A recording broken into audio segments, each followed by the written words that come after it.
welcome to this very special conversation with somebody who is a role model for everybody in India and in every part of the cricket world. As I said at the start of this interview to him, I can formally introduce him as Kane Williamson, world champion. Mate, many congratulations. How does it feel? Has it seeped in? How does it feel to finally be the best test team in the world? Yeah, look, it was an amazing game really to be a part of, and obviously quite a long time coming in terms of gaps between knowing who were going to play the final and when that game would eventuate. But it was a really special game that had everything and was highly competitive and could have gone either way for each day really, and to get down to that last day with the obvious interruptions of weather and come out on the right side was, it was a great feeling. And the team were pretty chuffed, like you mentioned. There's been a few close calls over the years, but they were all great experiences, and really great to get across the line. Brendan says, we are all proud of you. Sir Richard Hadley says the greatest moment in New Zealand cricket. Actually, objectively speaking, this should be the greatest moment in New Zealand cricket. Your thoughts on that? I suppose it's always tough to have an opinion when you're involved in the match or in that period of play, but no doubt it's looked upon pretty fondly. It's our first, I guess, title, I suppose. But having said that, I think the most pleasing part and the part that you get the most satisfaction out of is seeing the team sort of continue to grow and adjust, and as we know over the years, things always change, players change, support staff change, and so that's always a challenge every day. And there's been an element of improvement over a period of time, so it's great to go and be involved in a major event like the World Test Championship and ultimately come out as winners is a special feeling, a different feeling, one that we haven't had before in our history. And in your case, as leader of the team, leader of the pack, batting so well in the first innings, staying out there to close out the match must mean special, because ultimately being present there when the winning runs are scored and that ecstasy of being world champions. Talk to me about that particular moment a little bit. Yeah, I mean, the surface throughout the game offered, and as we saw, there were no particularly high scores, so there was a tight balance between bat and ball. And coming into the last day, it was all results were on the table, and probably the most likely was, in terms of having such little time left, was perhaps a draw. And then things started to happen a bit quicker than expected, and as we know in England, that's something that does happen from time to time, and for us it was nice that we were on the right side of that momentum. But having said that, going into the last session and sort of having the chase of 140, although it's not considered a high chase, with all the context and the match, all these other things, it meant that it still felt like quite a long way away. So there was an element of I suppose satisfaction and finally getting there under different pressures that you were expecting that India would throw at you, and they did that in a big way, and just a great feeling to be there at the end with Ross, but basically just to get the job done as a team was the most satisfying part. I wouldn't lie to you, when that Ravichandran Ashwin delivery happened and the umpire gave you out, all of us were like, yes, we have a chance. We have a chance. But then that DRS. Talk to me about that DRS. I mean, would you immediately go for it? Did you think that, yes, it was close? What was the mindset then? Well, I suppose you have to assume it was close because you were given out initially. But I did think, because of the way Ravi turns the ball, that there might be a bit of a chance. So it was nice to review it and it go my way. It was a good one. It was a fantastic DRS to take. Fantastic DRS. But Kane, just talk to me a little bit about two questions. One, everyone said, because of the fact that the two tests you all had played, preparation, did you actually feel that you went in better prepared? Look, it's very hard to know what the best preparation is, but all I can say is that India, whereas competitive and as strong and all of the above as we were expecting, and they're very much a hardened, experienced, world-class cricket team, and that is what we faced. And as we know in England, in Test matches in particular with the Duke ball, that different things happen at different times, and I think we saw that in the game, and it was a fantastic game. I mean, as for us, I suppose it was coincidental that tour was booked in prior to making the final of the World Test Championship. But having said that, I suppose it was trying to get that balance really for us, because there was 3 Test matches in really quick succession. We didn't want, I suppose, our bowlers overdoing it in particular. So there was a balance, between trying to use, I suppose, have this amount of cricket, which is, you'd like to think, beneficial, but get the balance right. So, there's nothing perfect. There's no right or wrong answer, but it was nice to be over there playing against England, who are obviously a very difficult side to beat, and then go into the Test Championship. The second one that I wanted to ask is, when on the final day did you start to feel? Because all of us at the start of the day thought, yes, like you said, that the draw is the most likely outcome because of the rain and everything else. But when was it that you, as a team, as a leader, you started to galvanize the boys, saying, yes, something can happen? For us, it was very much about going into the day and certainly respecting the fact that every result was still a very realistic option. I suppose all different percentages of chances, but so playing our cricket and trying to do that as well as we could, and commit to what's important to us, which was sort of no different to the last few days or even a lot of the other games that we have been playing, and see sort of how the game unfolds, because it can unfold quickly, and if it chases on, you can, I suppose, try and up the ante if that opportunity arises. But pushing too hard can often, I think, see the game get further away from you. So we wanted to sit in it for a period of time and operate, I guess, and it was great that we're able to take some early wickets on that day, which clearly set up, I think, more chances of results for both teams, really, because then we saw the Indian side, look to counter-attack and try and get runs quickly, and there's that balance, isn't it, between time left in the game, amount of runs, and then the more time left in the game as well meant clearly India had a fair shot too, if perhaps they got a few more runs quickly.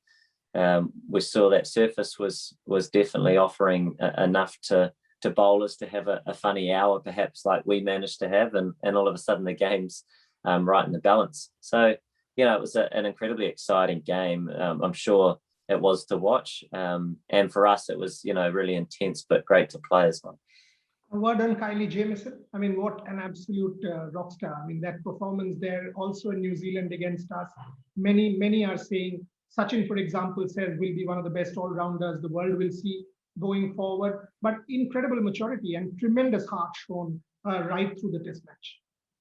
Absolutely, yeah. He's a brilliant player, and he's come into international cricket relatively new to the international scene, and just brought his own attitude, which is an amazing attitude, really. It's a team first attitude. It's wanting to contribute and do his bit when and where required, and he's done that in a huge way, and not just with the ball but with the bat as well. But he's been vital for us.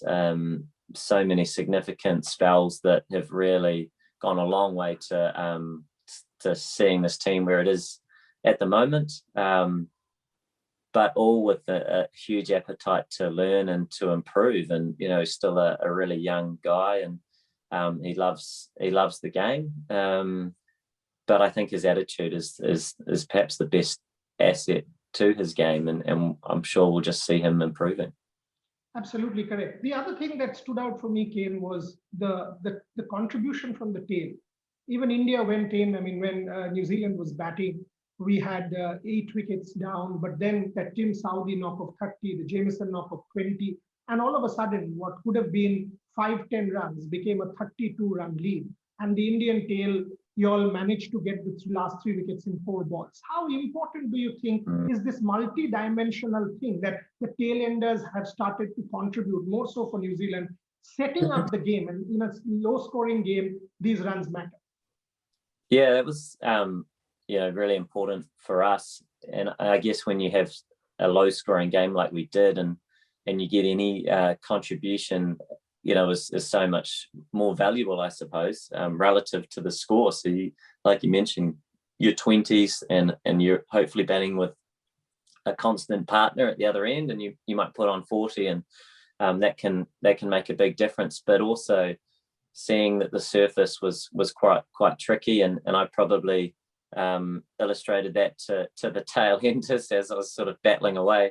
They came out and played with a lot more freedom, and looked to take the game on, and try and get those quick runs. And perhaps, if you went harder at the ball, then maybe there was an opportunity to get, whether it was outside halves that went for 2 or 3, but you could see the score just ticking over a little bit, which was very tough to do, perhaps more conventionally. So those contributions were so valuable to get that little lead in the scheme of what was a pretty low scoring match.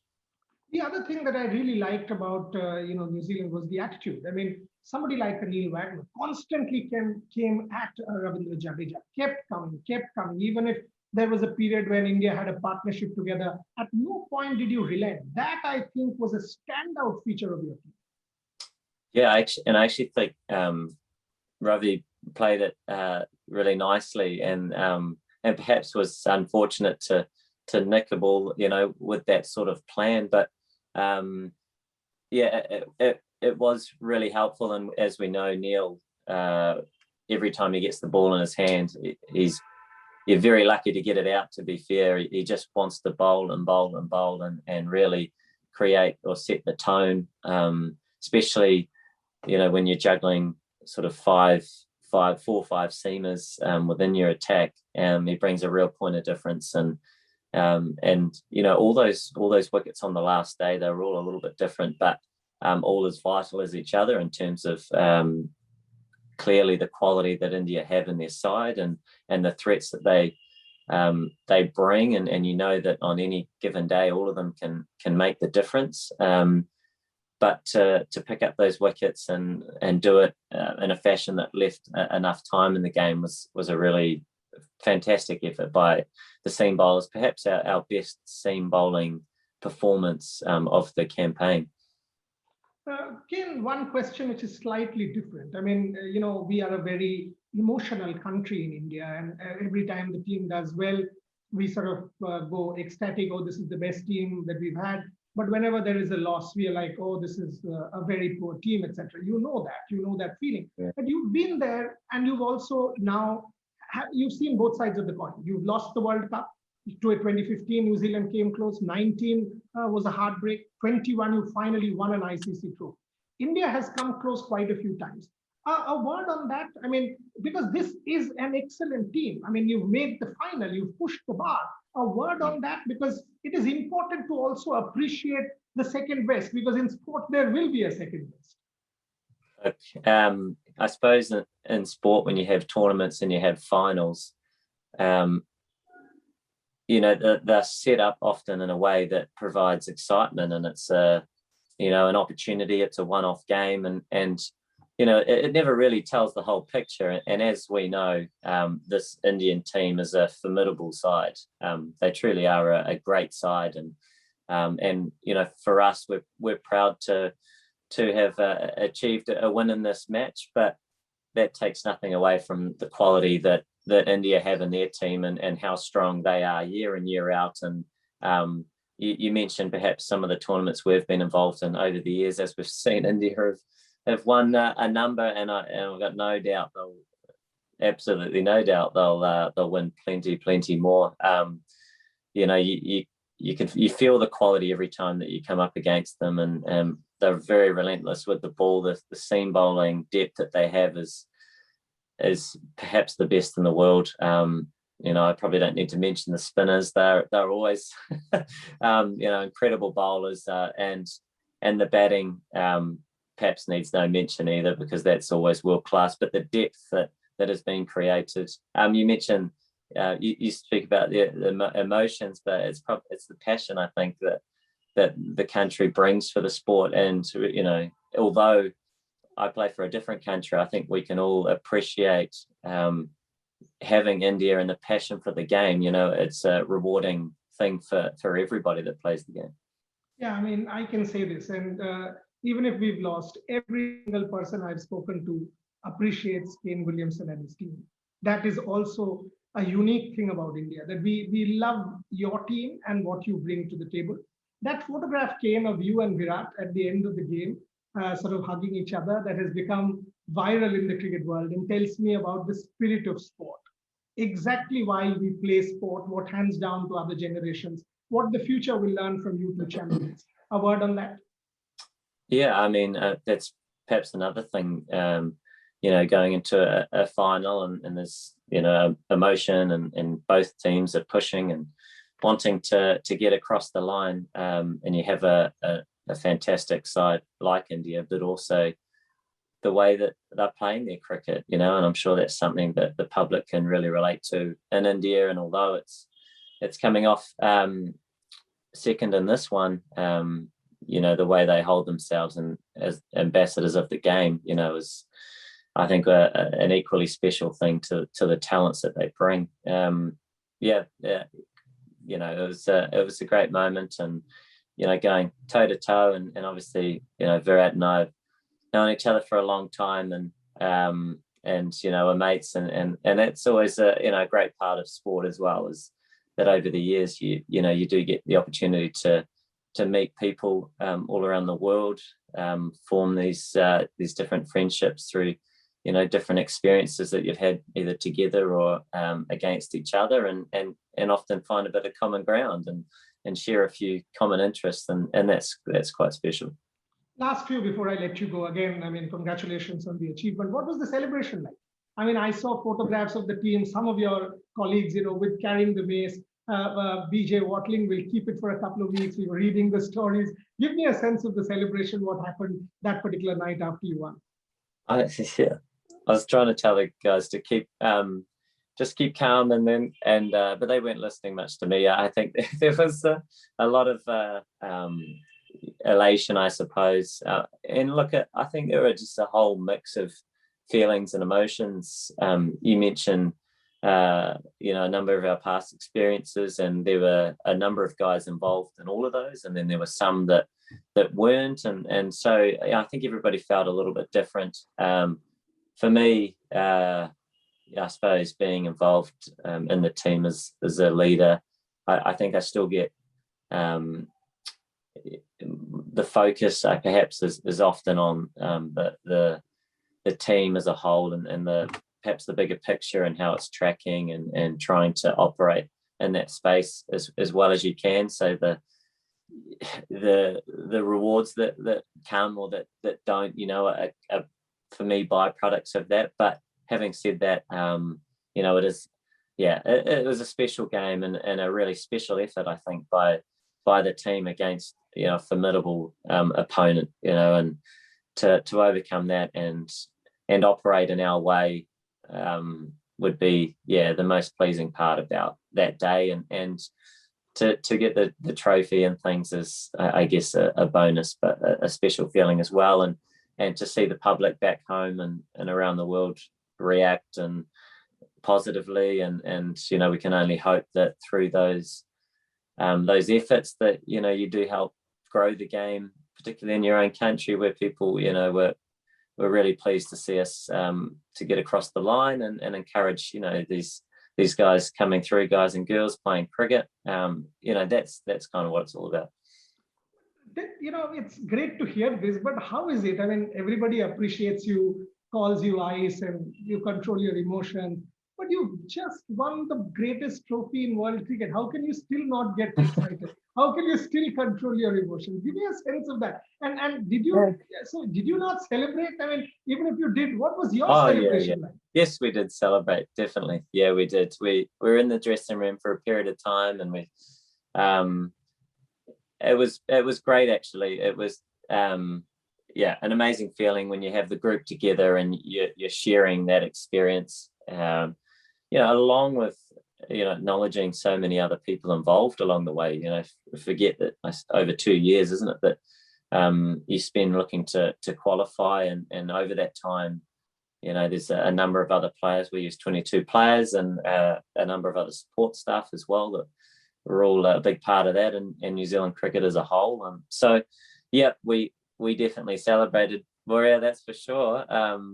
And we had a fairly late night too, but I know all the guys were flying back that evening and looking forward to quarantine back home. And I'm over in the UK staying here and with the family, which is good fun, and sort of, life keeps moving and focuses keep changing. But I know back home there's going to be I think something, or one or two things planned, and an opportunity for some of the public to see the Mace, and it'd be a lot of fun, but great occasion.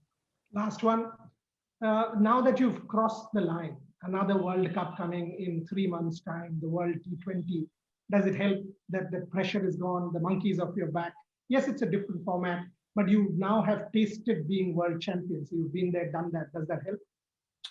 I suppose we got asked this question a few times before this, perhaps during this tournament or before this game, after the last World Cups, and it is different in terms of the formats, the team even. Often there are a few members that are involved in all, but as we know, that the players come and go a little bit with the different formats, so it will be different. The focus will change quickly. I know the current team will really enjoy reflecting, over this period of time, and there is a little bit of time off, or at least, a mandatory 2 weeks in the hotel room, which is plenty to sit down and and reflect upon the experiences of the World Test Championship, which is a special one, and then shift their focus, and I think that'll be more the case. And I know that's a really great event, exciting opportunity for all teams, and any tournament you're involved in is a lot of fun, and there's a lot of challenges that come, and so we'll change the focus in due time. I'll let you go, Kane, but all I will say is can't wait to see you at the IPL. You've been a great ambassador for sport, one of my heroes, one of the world cricket heroes, because of the way you conduct yourself, the way you conduct your team, the way you've led. And I'm glad good people do come first, because that's a big lesson for the world at these tough times. New Zealand will be proud of you, but as I said, world cricket is proud of you. Thank you very much for your time. Appreciate it. Thank you very much. Thank you, Virat. Take care, mate.